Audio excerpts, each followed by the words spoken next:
This is Cristina Howorun. We're doing an investigation into Steve Coelho, and I'm wondering what you can tell me about him. I just think he's freaking crazy. That 2-year period, if I could just erase it, I would. Vegas Airport. I want to know what your dealings are with Steve Coelho. I believe that he had my best interests at heart, and I shouldn't have listened to him. When I met him, his name was Tristan Storm. Tristan Storm. He also goes under the name Nick Mogilevich. Nick Mogilevich. Thought we were falling in love and we were gonna get married. Cash withdrawals, 500, 500, 500, 1,000, 1,000. When I had first met him, I had $140,000 in my savings account. I went from caring about this person and wanting to see him suffer. He had a million stories he can tell, a million different women. His father was supposed to be Simon Mogilevich, this Russian mob boss. He just told me like I'm such a big shot, you know, I'm a Russian billionaire. Multi-billionaire. I was told that I was always being watched.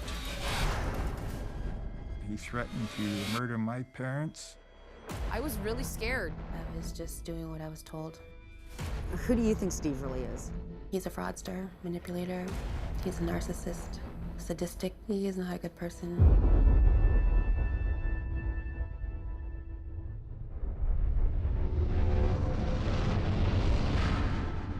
A man accused of wiping out the bank accounts of his former partner and leaving her in massive debt is now on the run. She's speaking out for the first time. It makes me sick to my stomach to look at him, to be honest. Strong words from Jennifer Bordage now, far different from how she felt 13 months ago about Nick. Jennifer's savings? When I had first met him, I had $140,000 in my savings account. Wiped out. Credit cards she didn't even know about were maxed out to the tune of $117,000. His name isn't Nick, it's Steve Coelho. So this is interesting because the name Steve Coelho has come up before. I remember reading about him a couple years ago now in a group called the London Abused Women's Centre. He was accused of human trafficking and of frauding another woman. Clearly he hasn't changed his ways, and I want to know how many other victims there are out there and how he's been able to get away with this for so long.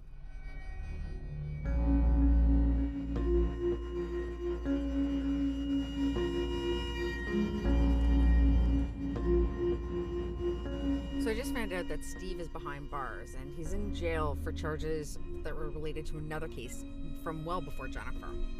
But I'm sure it's going to be a big relief for her, and that's who I'm actually on my way to go meet. I want to find out what else she can tell me.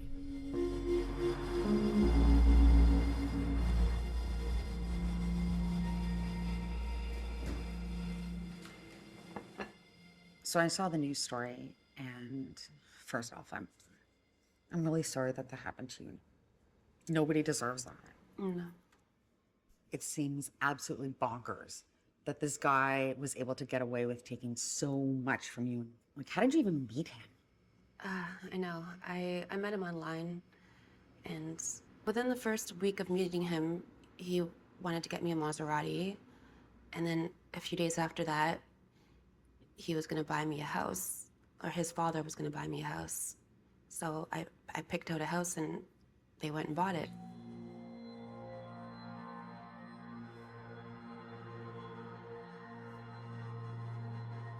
So at this point, I thought, this guy's amazing. He's giving me everything I've ever wanted, and he loves me and wants to get married, and I can live that happily ever after. That's an easy fairy tale to fall into. Yeah, thought we were falling in love and we were gonna get married, so I never really questioned his intentions or was worried about my money around him because I thought he was so wealthy that it wasn't even a thought that crossed my mind. You jumped in both feet. I jumped in with both feet, yeah. But he was very charming and he was promising me the world. Well, the first week I met him, he didn't tell me the full story. He just told me that his father was a Russian billionaire. It wasn't until about the second week that he filled me in about him being a mob boss. His father was supposed to be Simon Mogilevich, who was one of the biggest Russian mob bosses of all time, that owned all the oil in Russia, and that he owned Miller Waste here in Toronto. But at that point, he had already bought me the house, I thought, and bought me the Maserati and got me the ring. And he seemed like such a nice guy. Yeah, I thought the life that Steve was going to be giving me, I was in a good position to take care of my father, and I was in a position where I was going to be set up for life and everything was going to be great. I honestly didn't think it was going to turn out like this.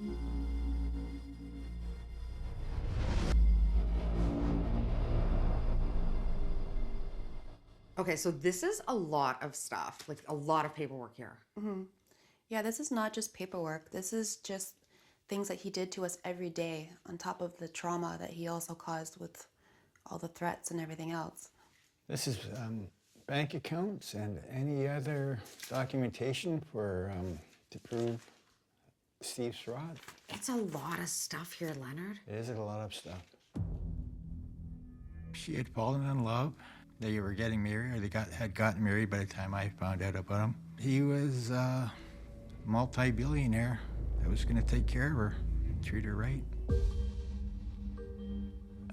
When I first got there, it didn't seem as it was advertised. We were using my debit card for all the food, and Steve didn't seem to have any money. It wasn't what I expected. There's an e-transfer here for $1,000. Then a return check for $800. So it's like bad checks were being written out of your accounts. There's another e-transfer. This one's $500. Another one for $2,000. I don't know, you don't seem like the kind of guy that would be buying a lot of stuff at the Love Shop. No. And did you have an OnlyFans account that No, I you didn't. cash withdrawals? 500, 500, 500, 1,000, 1,000, another 1,500, 1,500, $3,000, 1,483 within 2 days. It looks to me like he's transferring money from one account to another, and then taking the money straight out. Right. And then there's a bounce check because there wasn't any money in the other yeah, account. exactly. I don't know. He was putting money in the savings and taking it out of the checking. I was always more or less denied access to the bank. You know, it was always a reason why I couldn't go to the bank and check my account. I thought Steve had my best interests at heart. He was setting up my email addresses and stuff. I didn't ask him to. He would just take it upon himself to do that. Also, Steve had talked me into going and getting a credit card and a line of credit just in case there's an emergency or something, I would have it. And I sort of played along with, you know, he's taking care of me, and I shouldn't have listened to him. So some of the checks that I did write that I was aware of, I wrote to his friend Megan for $60,000 to help her with her business. Okay, so who's Megan? Megan is a lifelong friend, Steve told me. So how is she involved in any of this? He was making her big promises. He was going to give her $2 million when his trust fund was unlocked. And I do believe she was his next victim. He wanted me to give her $60,000 to invest in her business. But I think that was him just trying to set himself up for taking advantage of her later on. It was his way of making it seem like he was helping you, but meanwhile, he was just gonna get that money back later. There's a deposit here from Susan. Who's that? His bookkeeping accountant. So why is she depositing $2,000 in your account? That was when they were going to start paying off these credit cards. At that point, I believed, okay, maybe things are going to get paid off. I was giving them the benefit of the doubt at the time I had gotten that. I was hopeful that it was going to be taken care of, which of course was all a lie. I don't see why Sue would lie about this. Exactly. Yeah. This is a lot here. I really feel like I'm gonna need to take this with me, if that's okay with you, and kind of bring it home to go through everything, because It's a lot. it's a lot.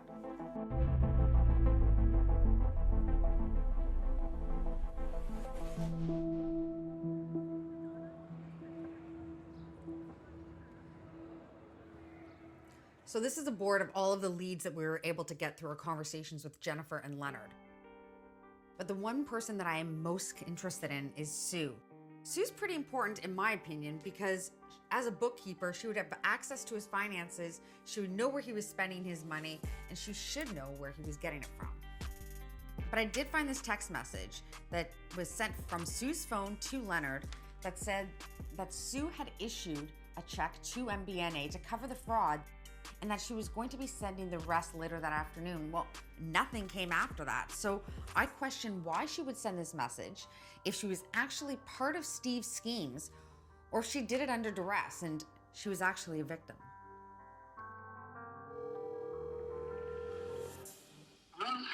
Hey, is this Sue? Yes, it is. Hey, Sue, this is Cristina Howorun calling from City TV. How are you? I'm fine, thank you. How are you? I'm good, thank you. So I'm doing a documentary, I'm producing a documentary that centers on Steve Coelho.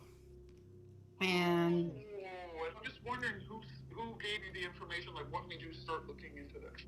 I saw a news story on City TV. I know Steve, I know Jen, I know everybody involved. My family does not know the extent of how much I've been frauded from Steve. I don't want anybody to know I'm involved. Steve Coelho is behind bars? I know he's behind bars, but I'm a bookkeeper. How do you think this is going to look? His family who doesn't know what's going on. That's part of my question is that, and I'm going to be honest, Sue, is this, as a bookkeeper, it seems like from go, there would have been a lot of red flags. There was a lot of red flags. All that shit that they have was stuff I was forced to say. Why were you forced to say it? Because they owe me money. And with everything they said, they promised I would get the money. They promised this. It's the same shit they did to Jen, they did to me. Okay, so is there a chance that I can come and talk to you, let's say on Thursday? What time on Thursday? What time would work for you? After 3 o'clock. Okay, thanks. Bye. She seems very nervous because her background is in bookkeeping and in finance, and yet she was duped by somebody. And she says she's a victim. And we need to hit her hard fast if we're gonna get her on camera. That's my experience. There was a certain state of fear living there. I was told that I was always being watched. And I was told that my texts were being monitored, my phone calls were being monitored. His father was supposed to be Simon Mogilevich, and it terrified me because I thought at the time that Steve and his father had the police under their belt and that they could do whatever they wanted. So it made it scary for me to try to come forward. There was a lot of threats. He threatened Jennifer's brother. He threatened to murder my parents. He threatened to murder Jennifer's brother and sister and Jennifer's nieces. He told me that they could just make things disappear. I was just doing what I was told. As time went on, I was just more fearful than anything, and the love definitely faded. I just grew to resent him and hate him. So this morning I got a call from Sue, and she said she just can't do it. So I'm inclined to think that he still has some level of control over her. I mean, at the very least, that she's scared of him and he's influencing her decisions. So it puts us in a bad situation because we really have to find somebody that can speak to us about Steve, who isn't scared of him, who could tell us the truth and has some insights into him. I'm gonna try and find somebody new and see what they can tell us about him.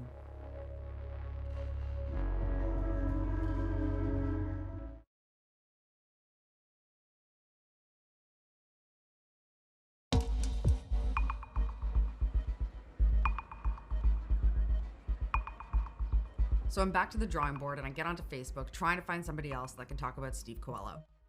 So this is a comment by Connie Cardoso, a woman that lives all the way in New Jersey.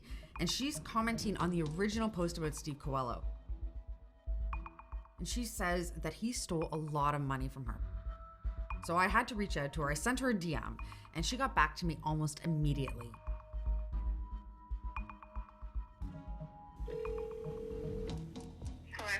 Hi, this is Cristina Howorun. I'm the reporter that reached out to you on Facebook. How are you?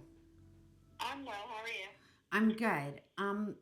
So as I said, we're doing an investigation into Steve Coelho, and I'm wondering what you can tell me about him. I really got to know who he is and what he's about, and the behind the scenes using women to try to get money out of them or kind of like extort them.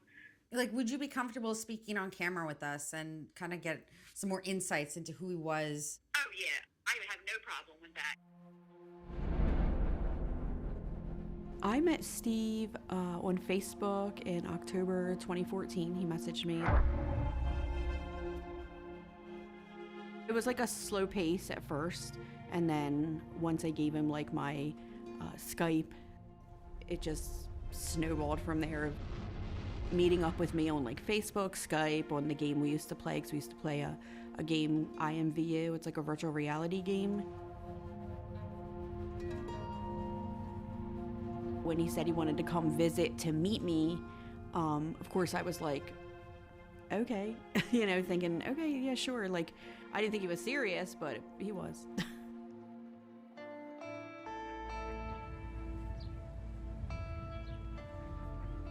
So when he came here, how did he get here? Bus. Did that surprise you? You know, a grown man just on a whim being able to take, you know, time off of work and just drop everything to come to Jersey. I knew he wasn't working, so it shouldn't have been hard for somebody who's not working. You know, all you have is time, which I knew because all he had time to do was be online. Take me through IMVU. Like, you create an avatar. Like, what was yours like? Who do you meet on the game? What do you do? On IMVU, you pretty much are like, you literally look like a human. I mean, you can dress up as a furry, you can be a child, and you just type whatever you want to say and it ends up in the chat log. So when I met him, his name was Tristan Storm. Nobody knew his real name or anything like that. They just knew him as Tristan or Crow, because his name on the game was Tristan Crow. No one else really knew anything about him other than what he would portray online. On the game, he had like people he would call his daughter and his sister and his mom and all this kind of weird stuff. He called all the girls his birdies. Like his bird's nest was like a nightclub. So you can go in there, converse, get to know people, and then slowly realize if that person is like a vulnerable person. But how was he scamming people? What could he get away with there? Digital art could be worth $300. There's people who sell an avatar, a photo of an avatar that they hand draw, $300. He would have other people create him free art, and then he would turn around and claim that art as his and sell it. When he was running these scams, it was almost like a very repetitive thing. He would just swindle one and he would disappear. Whenever I confronted him, it was always full of excuses, and he would just either try to change the subject or kind of dilute the situation to make it seem like it's way smaller of an issue than it actually is. In real life, he had all of these different personalities and these different characters that he played. Do you think that tricks he learned online, he tried to employ in real life? Yeah, I definitely do. I think that a lot of it was fuel to him, as far as if he felt he can get over with someone online, why can't he do it in real life? He is a smooth talker.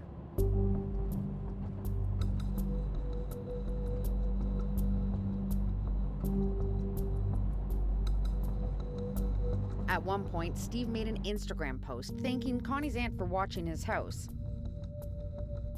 Except she never did that. And the house he posted doesn't even belong to him. But it gets even weirder. This is your aunt's old house. Yeah, so this is her actual house. So he claimed that her house, which is this one, was his house that she was taking care of, but the picture was like a total different house. As you see, it is very different from the Instagram post. Very much. But he used just enough truth, right? Yeah, just enough truth to make it sound somewhat believable to anyone who may try to research. Yeah, like your Aunt Patty exists. Yeah, like her existence, right? Yeah. Looking back, I know that he was using these images to scam his current victims. He had a million stories he can tell, a million different women. So like, if you speak to one woman, she might have parts of my story and parts of this story in her story, because he just had so many stories.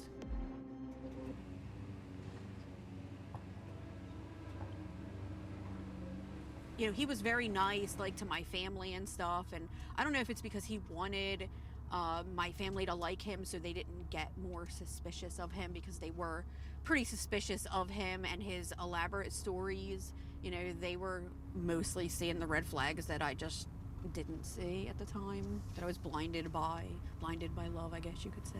Well, you want to believe, right? Yeah. I mean, I didn't want it to be a lie. I didn't want it to be like a fairy tale. You know, I wanted it to be reality. Once I knew I was going to leave, my whole mindset about him changed. I went from caring about this person and wanting to see better for that person to wanting to see him suffer.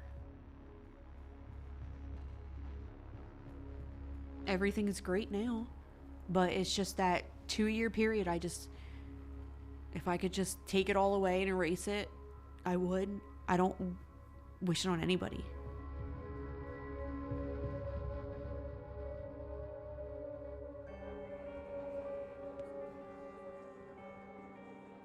Okay, so I'm on IMVU trying to find victims of Tristan Crow, aka Steve Coelho. And I've been doing this for a few weeks now. My name on the game is Crow Hunter, and I go into different chat rooms, just reach out to people, and nobody ever really seems to respond to me, or they don't know who I'm talking about. But I just did this now, and I reached out and I said, hey, does anybody here know Tristan Crow? And this person right here says yes. So I got pretty excited. I responded with, really, when was the last time you saw him? And they said a couple minutes ago. Now, I was shocked because he's in jail, but that doesn't mean that he didn't somehow get access to the game. So I reached out saying, on the game where we're at, and they said, just playing, they fooled me. So I got taken in really quickly, really easily, just trying to find somebody and try to find their victims. And I could see how easy it would be to scam somebody through this site, because nobody is who they say they are. Everybody has different avatars. You have different made up names. If I'm gonna find victims, and I'm sure there are victims on here, but if I'm gonna find victims, I have to find them in real life.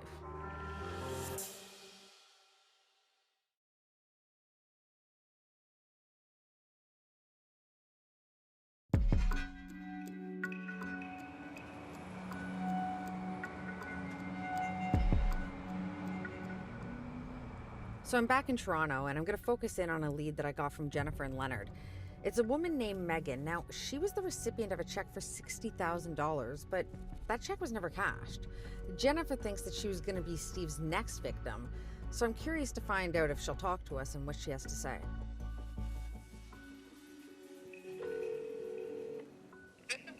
Hey Megan, it's Cristina Howorun calling from City TV. I'm working on a project about a person you may know who goes by the name Steve Coelho. I don't know who that is. Okay, do you know a Nick Mogilevich? Yeah. Okay. Do you know that he's currently in jail? Yeah, but I don't know what this has to do with me, so I don't really want anything to do with it. Okay, so let me just give you a bit of a background. We know, just through our work on this project, we know that an overheard conversation was that he owed you money. Have you ever spoken with Sue, the bookkeeper? Like, I don't really feel comfortable talking about this, to be honest. I want nothing to do with this person, like... You're not friends with him then? No, I am not. Okay. Thank you. Have a great day. So I guess she's not going to talk to us. Based on the conversation that I just had with her, I think that she's been duped by Steve. She doesn't know as Steve. She knows him as Nick Mogilevich. And just based on what she said, it makes me feel that he has somehow done her wrong. And she doesn't want to have anything to do with him. So I don't know where this leaves us in terms of trying to find more leads or more victims or potential victims, because she ended up being a dead end. Part of the problem is that with Steve Coelho, aka Russian mob son Nick Mogilevich, aka online ladies man Tristan Storm, it's hard to find other victims when they only know him by his fake names. You really can't separate fact from fiction. He likes to live in a fantasy world, and he had just created a whole fantasy life in his head and brought it to reality. So who were these people? There was Terry, his brother, Anna, his twin sister. There was Alex, the head of Anonymous. There was El Jefe, the head of the Colombian cartel. I think these are all characters Steve had made up in his own mind. But apparently all these people were always watching us on camera, and Steve would go on with the conversations for 6 to 8 hours a day. He had me believe that he had a daughter. We've gone as far as renting a vehicle and traveling to Staten Island Mall to meet up with his fictitious daughter's grandmother. He would make the phone calls and say like, well, is she coming? Are you guys close? Well, why isn't she coming? She doesn't want to come, or, you know, whatever the excuse was at the time. That whole entire family was just made up. Steve was a good actor. He would make it seem real.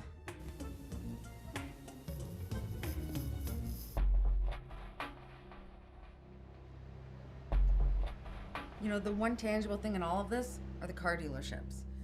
There are legal contracts that are involved, which means there's got to be a significant paper trail.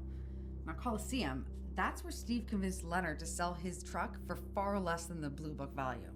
That's where I'm going to head first.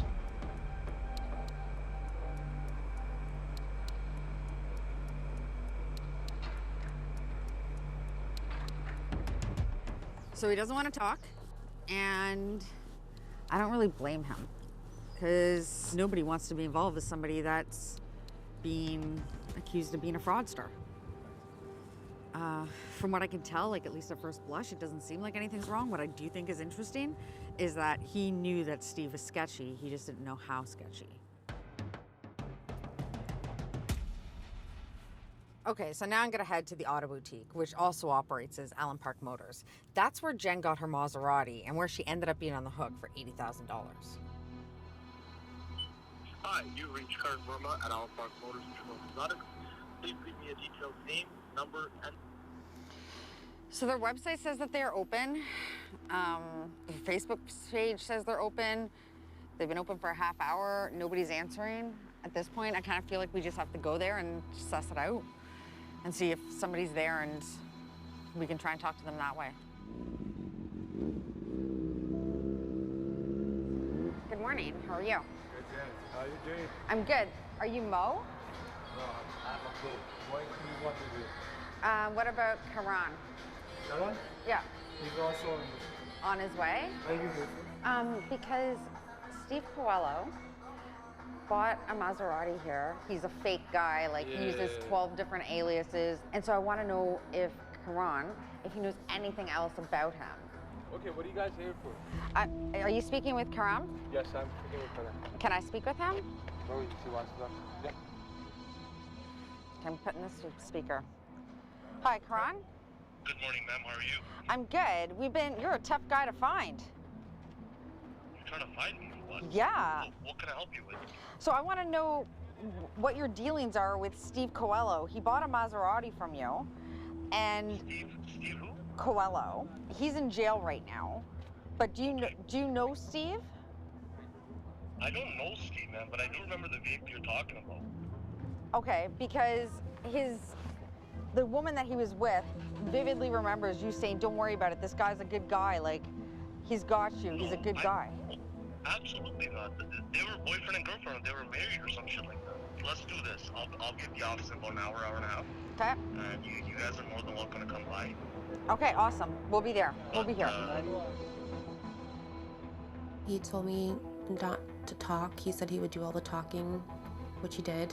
I never questioned him enough about anything.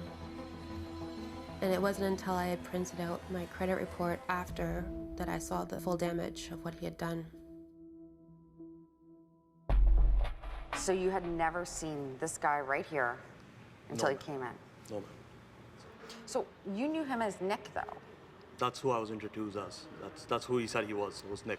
And with like a Russian last name or like an Italian last name? He gave me such elaborate stories of my dad's this, I'm gonna buy this, I'm gonna buy that, we're gonna do a lot of business together, this and that, this is my girl. And then the funniest part was when they were describing the relationship, they said they just met, and by the time I came back from my honeymoon, they were married. And I was I was shell shocked. I'm like, what the hell is this? You know, it's not common. So that is the vehicle that ultimately was purchased by Jennifer. The 2014 Maserati Gran Turismo. It's a cute car. It's a very, very stylish vehicle. Like, he just told me, like, you know, I'm gonna take care of her, I'm gonna pay for everything, don't worry, just get her approved. He wrote down on her next application at Cooksville, which is... Oh, they got another car? Yes, by saying that she worked for you. So I want to know how that went down.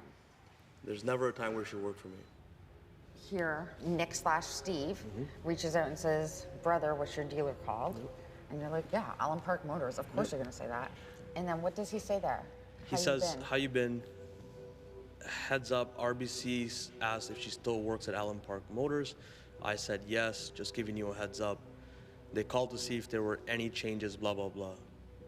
And my only response, because this is probably the same time when I was notified the car was repossessed, my only response was, didn't the car get repossessed? But yeah, the story never made sense with that guy. Is Russian billionaire that gets money from his dad. You ever need anything done, you let me know, I'll take care of it, yada, yada, yada. He's taken advantage of vulnerable women, I would say. You know, using his looks or his persona as an advantage, I think, to swindle them for money. It's crazy. Well, Steve was a very good liar, and I was very gullible. He presented me with everything I've ever wanted. I wanted to be in love and be taken care of and live that fairy tale happily ever after. He knew that, and he played on that. I was smarter than this, but somehow I still got wrapped up into it. I let myself fall for all of his lies. I cried more in a year than I've cried my whole life being with him.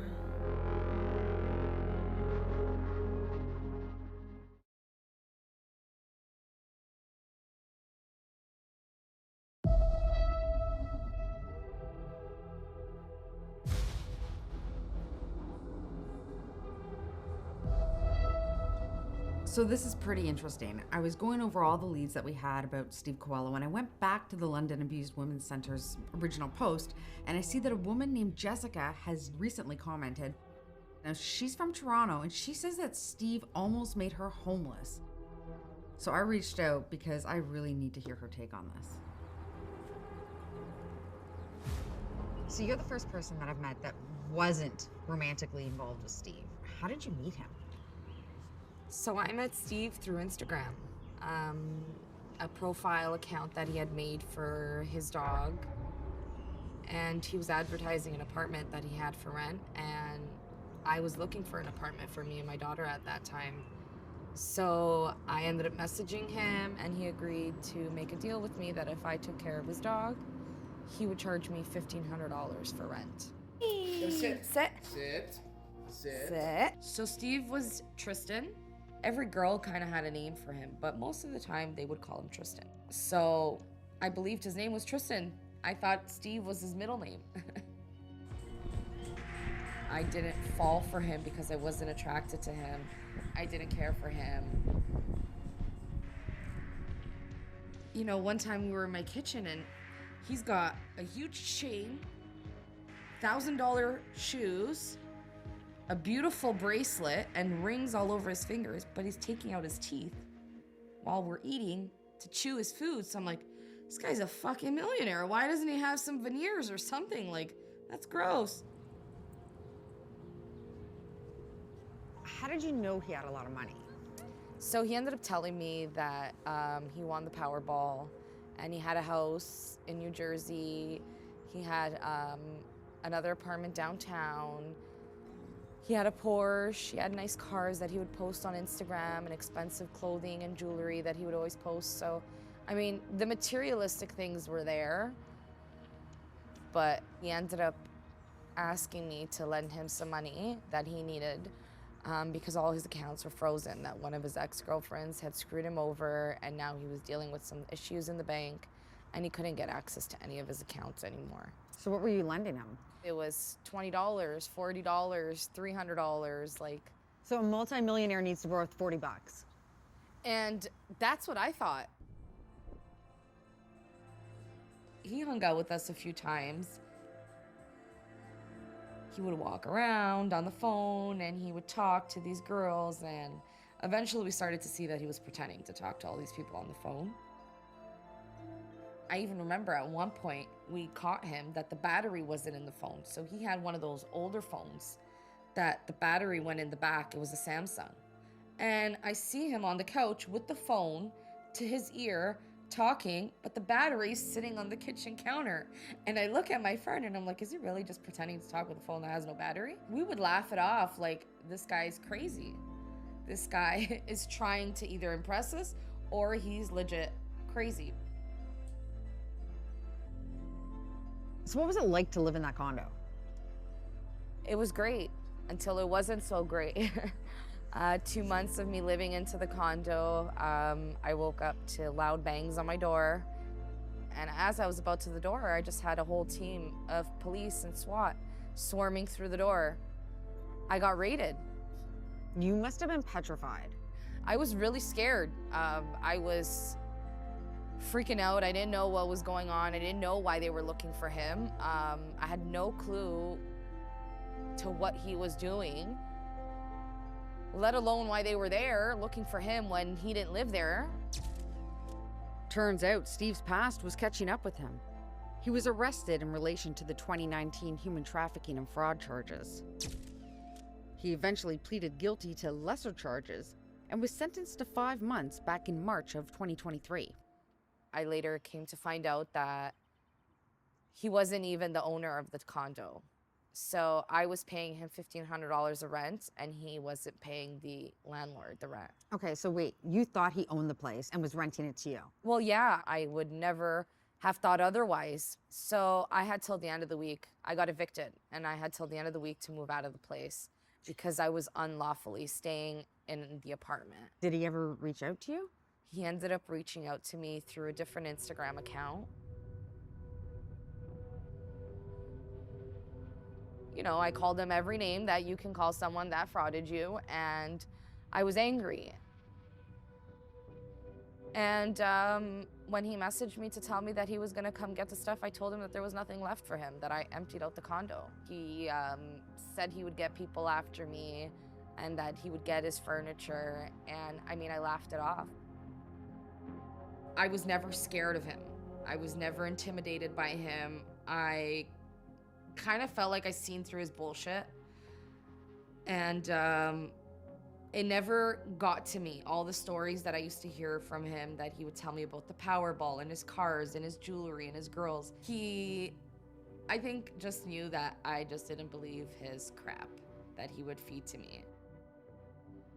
Who do you think Steve really is? I have no idea. I think he's crazy. I really don't think he knows who he is anymore. I think he's come so far in pretending to be this person that he's lost himself in all his lies. Do you think he knows that he's hurting people? I don't think he cares. I really don't think he cares.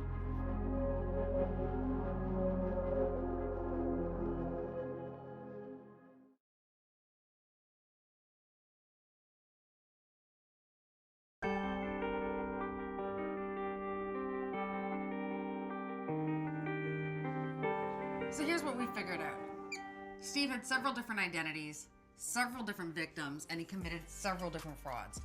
Now, from Jennifer and Leonard alone, we know that he was able to steal about $700,000, and that's just from those two. Who knows what the total figure would be if you found all of his victims? Problem is, you're not gonna find all of his victims because Steve liked to operate in a virtual fake world. And there's a lot of people who still believe that he is the son of one of Russia's most dangerous mobsters. He's been paving his path of destruction for at least a decade. I just think he's freaking crazy. And all the things that he did to everybody, like, he's psycho. He's got some real issues. And I hope he gets the help that he needs. I mean, my fiance is just like, it's so crazy that he just like still comes and messages you. Like, he even is like, why would he do that? Like, you guys don't even talk. And I'm like, I don't know. I honestly, I cannot answer what goes on in his mind. Even with jail time, it's not going to be enough. You ruin people's lives. I need to see him suffer for the things he's done to not just everyone else in front of me, but mostly me.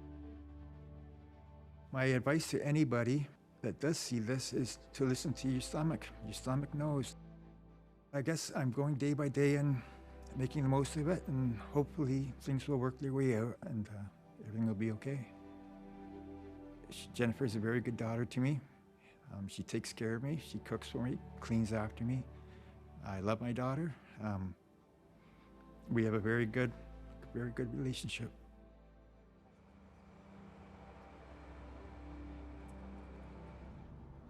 I'm on my way to go meet Jennifer because I think it's important that she knows that she's not alone in any of this. Not only as a victim, but also in the way that Steve tried to scam her and so many other people. How's your dad doing? I mean, there's good days and bad days, but I mean, we're doing our best to try to recover from all the damage. So I had a chance to meet Steve. We weren't allowed to bring cameras in. I wasn't allowed to record anything. But I sat with him for about 40 minutes, and he denied everything. Of course.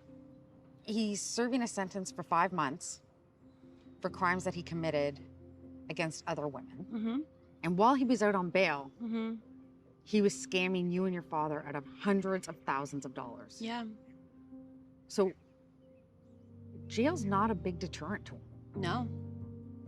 People like that are narcissists, it's incurable. They'll never learn. What do you think's gonna happen when Simon Mogilevich finds out that Steve's been running around telling everybody that that's his dad and you can't touch him because of that, and if people don't listen to him, Simon Mogilevich is gonna blow up a city block in Toronto? Mm-hmm.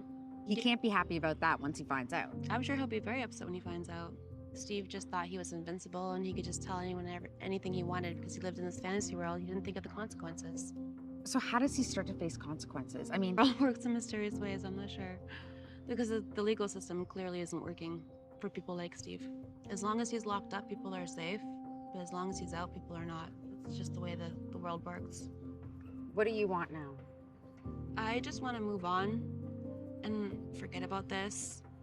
And I just want to be happy. Because I don't want anyone to ever go through what I went through, or my father, or all of his other victims. It's not fair. But I also want to make sure that he can't hurt anyone ever again.